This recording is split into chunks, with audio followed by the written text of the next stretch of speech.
Hello， 大家好，我是 Jimmy 林志颖。那这2天呢，有看到网络上一个蛮有趣的一个新闻哦，就是导航到土托鱼羹会宕机，为什么宕掉？那很多网友就说想找我问我会不会发生这个情况，其实我也不知道。然后试试看。现在请我的小助手，嗨，小助手。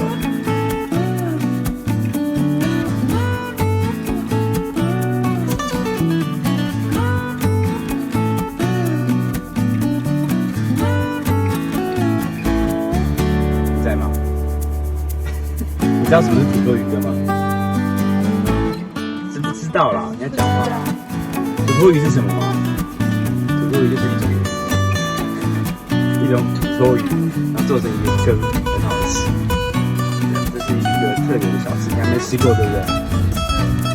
好，下次带你吃。好，其实这次它这个导航的功能哦，其实很好用。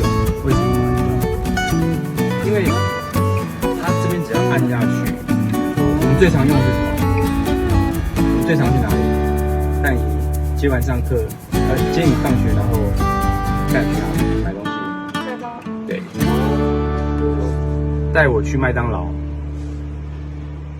那就会把附近所有的麦当劳的地方全部都标出来，在什么位置，距离有多少。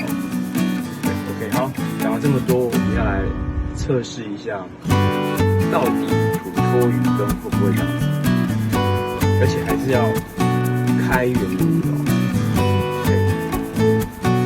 带我到开元路土托鱼羹。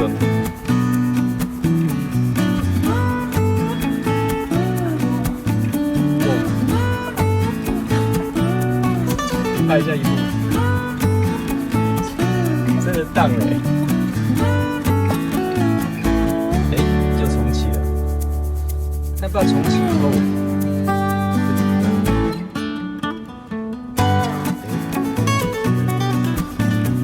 不知道它原本有什么状况。带我去麦当劳。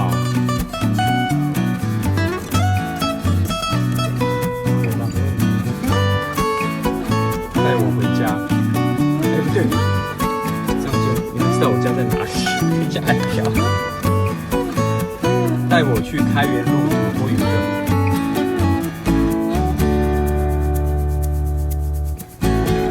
真的有荡了，会荡掉？还是说这是一个哪一国的话，你知道吗？就是一个重开机拉一个重开机的一个功能。要不然为什么会这样子？你讲一遍看看。带我去土托鱼羹。